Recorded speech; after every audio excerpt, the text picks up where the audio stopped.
Hello everybody, the Great Dino Ranger here again, back with another review. Today we're going to be taking a look at the Jurassic World Survival Frenzy Pack Vespersaurus. So this is another new species from Mattel for the survival line this year. And yeah, I'm always down to have a new species that I don't have because I like to collect all the species, as you guys know. So I recently found this at a Target, the same time when I found the Mutodon. And decided to get this one because it's a species I didn't have. And plus, I think this is the only figure from the first wave of Frenzy Packs that I was wanting to get the most because it's a new species. So I'm really glad to find it because I had a hard time finding it before. And as soon as I found it, I was like, you know what, I'm just going to get it, you know, alongside the Mutodon and all that. So yeah, so here it is in all of its glory in the packaging right here. So taking a brief look at the packaging, it's your standard Jurassic World Survival packaging. You know, we got the logo right there. The T-Rex logo right there that's in the same colors as the Rebirth logo. The really cool looking caution tape little gimmick that you got going back here, which is very eye-catching in my opinion. The cool jungle background right back there. Frenzy Pack Vespersaurus, Mattel logo. You can get a good look at the figure up front right there. And then here on the back it says Vespersaurus. You got some facts app information and a whole bunch of stuff down here. You got the Jurassic World logo up there, and then the other figures from, this is the first wave of the Frenzy Packs for the Survival line. So these ones have been out for a good while now. The only one I really wanted was the Vespersaurus because it's a new species. I was planning on getting this Monolophosaurus, but since we're already getting a much better Hammond Collection Monolophosaurus next year, thanks to San Diego Comic-Con, excuse me, there really is no reason to get more of these mainline ones because we're already getting a really cool looking Hammond collection. And then we got the cool mutant-like Dimetrodon and Plesiosaurus, which I don't mind having later on down the line. But as of right now, they're not ones that I need to get right away because when it comes to the mainline figures, I kind of focus primarily on new species that I don't have. So, but still pretty good figures overall. And yeah, that's pretty much it for the packaging. So let's go ahead, head into daytime, and take a closer look at this figure. Alrighty, so here we have the Frenzy Pack Vespersaurus out of the packaging. And overall, this is a pretty nice looking dinosaur going on right here. I'm always into buying new species and adding them to the collection, and this is a pretty nice one as well. So I'm not too familiar with Vespersaurus. I wasn't really, familiar with this species until I saw the first pictures of this figure from Mattel. But from what I've gathered online before doing this review, I think Vespersaurus is I don't know if I'm saying this right, a Noasaurid. I think that's how you pronounce it, or that's what it is. But it's essentially like these group of dinosaurs that are closely related to animals, or the family groups like Ceratosaurus, or even Abelisaurs like Carnotaurus.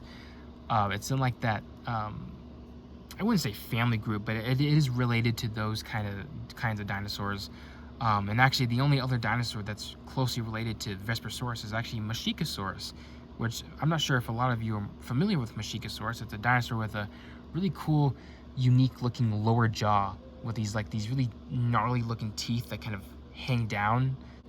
But it's a very interesting dinosaur, and I guess Vespersaurus is part of the same group that includes that dinosaur. And I think this dinosaur did live during the Cretaceous in South America, I believe. So yeah, really cool little species going on here. I do like the detailing on this one, especially in the feathers. I think the feathers are really nice on this one, which is really cool. I really do like the way the feathers look on this Vespersaurus. So if we take a look at the detail, starting off with the head, if my camera would focus, the head is really nice. Not a whole lot of detailing going on here. It's very smoothed over. You got a little bit like this lined texturing all over the face, which is really nice. You can see the little nostrils, the little eye ridge right here. The eyes look really good with the sculpt work around the orbit right there. The teeth are really nice as well. Really nice and sharp looking.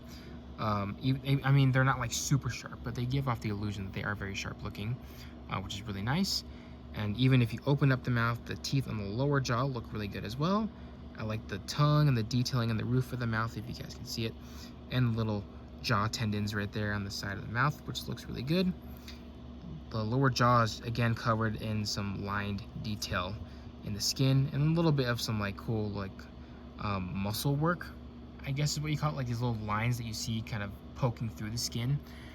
And then moving down the neck, really nice wrinkles in the skin going down here, which look really good. I like how it gives off like that wrinkly texture. And you do got some nice little scales start to show up here along the this part of the neck, which is really nice. And here at the top, you got some nice feathering going on here. So this is another feathered dinosaur. Actually, we don't even know if this dinosaur is feathered. Mattel just took the, I guess, went the route of giving this one feathers. So you got some nice feathers starting off with the back of the head right here and going all the way down the neck, which is really good. And then moving on to the body. The detailing here on the body looks really good right here. I wouldn't even say these are scales. Maybe they are, but it's like the skin detail or texturing that gives off the illusion that there are scales in a way. But still, it looks really good there. You can see a little bit of the rib cage kind of poking through the skin, which is a really nice touch. Some more wrinkled texture towards the underside right here, or the underbelly of the dinosaur. Some nice little creases in the skin, which look really good. And that detail in the, the creases in the skin, and I guess you got a little bit more scales start to show up here towards the bottom. And that continues all the way down to the tip of the tail, which look really good. And then the top of the body, you got like this huge like fluff of just feathers, just really big bulge or bump of just feathers, which I don't think it's a hump. I think it's just like a whole clump of feathers just literally just piled on this back of this dinosaur, which actually looks really good. Really great detail in the feathering too, and depending on your light source, all of them are like shaded very nicely, so it looks really good. I really do like the feathers look on this one, and you get a bit more of that feathering that goes down. It actually starts to go down and becomes a bit more smoothed over, more flat, I guess, all the way down to the, not really to the tip of the tail, just closer down to the tail, or halfway down the tail, I should say. And the feathering looks really good too. See, they all stop like right here, and you got some really nice looking feathers here on the side of the tail, which I guess kind of connects to the leg a little bit. I really do like the way these feathers look. It kind of reminds me of the feathering, the way they look on the Pyroraptor from Jurassic World. That's the vibe that I kind of get.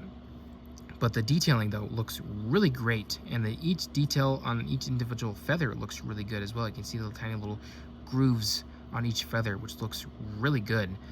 I really do like the sculpt work on the feathers. Yeah, really nicely done. I also noticed too that this whole patch with the fluffy feathers up here is actually a separate rubber insert added in. So this whole clump and a little bit here on the back is actually just a rubber material molded in this color, so you're not going to get this to get scuffed and all that. So that is really cool, really interesting. I like how Mattel's adding more or utilizing more like this rubber material to their figures. Just really cool. So I really do like that. So yeah, the feathers look great on the body and the part of the tail. And then moving on to the arms, really great detailing on the arms right here, kind of like this more wrinkly, rough skin texture. And you got 4 fingers, which I'm not familiar actually with how many digits Vespersaurus has. I'm going to assume it's probably only 3, so Mattel gave it a 4th one for, I don't know, whatever reason, but it is there. So whether that's accurate or not.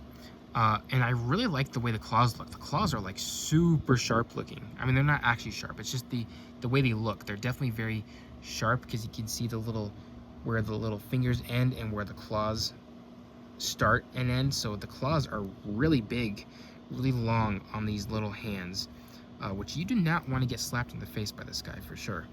That will do some damage. But yeah, the claws look really good there. And you got some nice feathering on the arms as well, which is a really nice touch as well.